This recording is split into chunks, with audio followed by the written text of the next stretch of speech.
So my question for you, and then I'll talk about how I'm thinking about this, is all right, if you were in my position and you got to flip a switch is probably too glib because there's a lot of work that goes into this, and go in one direction for both of those services, how would you think about that? Well, the question you're putting on the table, which is a hard one, is it okay, and let's just take the simple case, for two people to communicate with each other in a way that makes it difficult for any third party to casually listen in?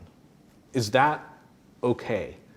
And I think the way we normally answer that question is kind of a form of what you might call status quoism, which is not satisfying. It's whatever has been the case is what should stay the case.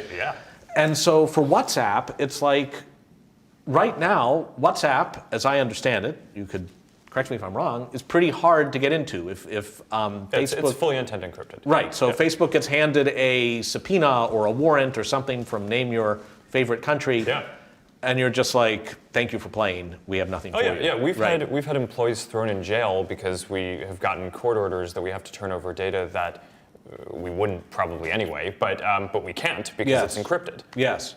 And then on the other hand, and this is not as clean as it could be in theory, but Messenger is sometimes encrypted, sometimes not.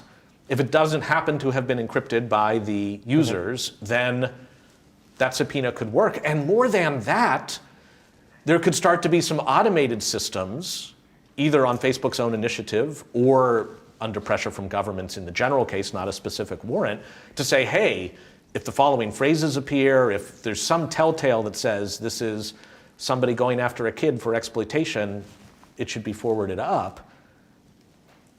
If that's already happening and we can produce X number of people who have been identified and a number of crimes averted that way, who wants to be the person to be like, lock it down? Like, we don't want any more of that.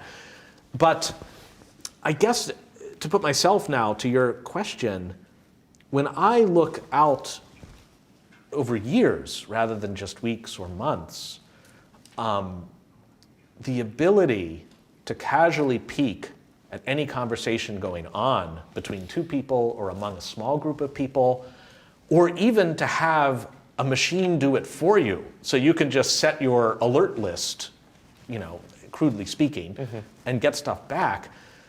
That, it's always trite to call something Orwellian, but it makes Orwell look like a piker.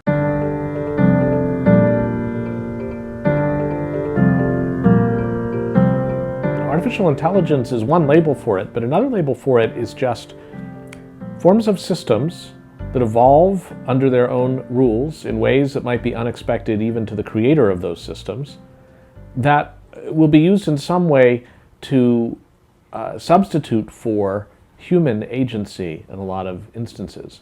And that substitution for human agency might be something that is quite autonomy enhancing for humans individually or in groups. If you have a system that can worry about stuff that you don't have to worry about anymore, you can turn your attention to other, possibly more interesting or important issues. On the other hand, if you're consigning to a system agenda-setting power, decision-making power, again, either individually or in a group, that may really carry with it consequences, and people aren't so much keeping an eye on. I want to think more broadly about the future of cyber state and think about accumulations of power, both centralized and distributed, that might require transparency and boundaries we wouldn't be used to.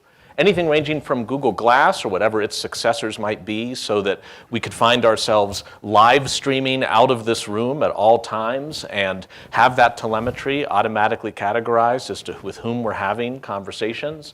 And imagine even the state then turning around and saying, in the event of something like the Boston Marathon bombing or in Paris, anybody near this event is going to have telemetry that we will now request from patriots or demand from those who are a little chary, and see just how much data can be accumulated from a peer-to-peer kind of perspective. But I think it won't just be the state getting assisted from it, it'll be challenged too. This is an app called Suki, in which demonstrators can put into the app where the police are as they're demonstrating, and the app will then show you the still open exits to wherever you are that the police haven't gotten around to closing off yet. And that's the kind of thing that worries the authorities. But there's a third dimension too, and that is, how are these folks deciding to convene for a protest? It might be through something like Facebook or Twitter or other social media. In this wonderful example, Facebook was able in the 2010 US congressional elections to get more people to vote by putting notifications in their news feeds of where the polling places were.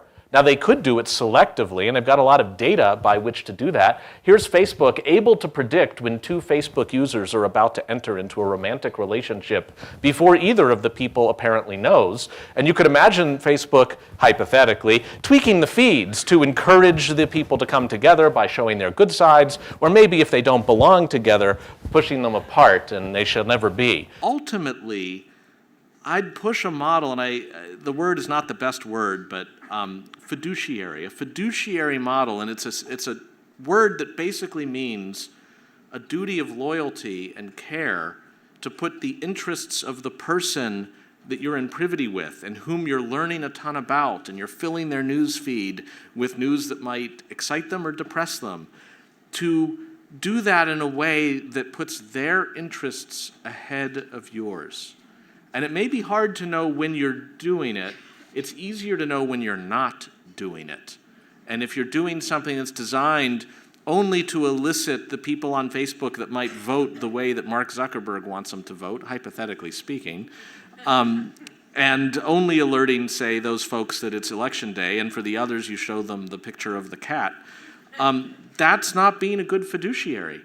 And I think if we introduce that concept, it may be a way to start thinking across the board, not just for academics, but for everybody in a position of power, running a platform, handling this data stream, thinking about how it's serving the person you're working with. And this is now to answer your question originally, Vish, about what's different.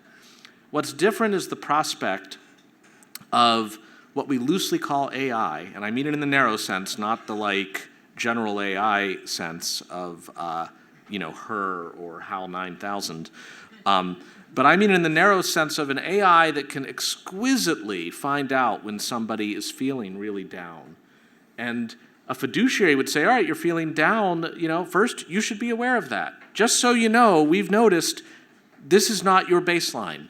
And you might not notice that too because you're in a fog, and here are some options. That's meant to look out for the person that you've become aware of how they're feeling. If instead you're like, this is the perfect time for a payday loan.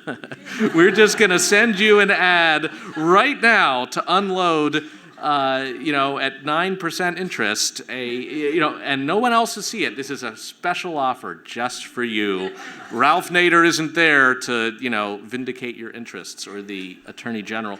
That's not being a good fiduciary. From a straight jobs perspective, technology itself refers to, from its root, technique, some practice that can be repeated and made so routine as to no longer require the judgment of a human to do.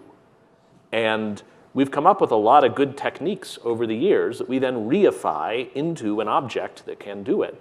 And when that happens, it calls to mind for me Isaac Asimov's quote that says, "Any job that a robot can perform is beneath the dignity of a human to do."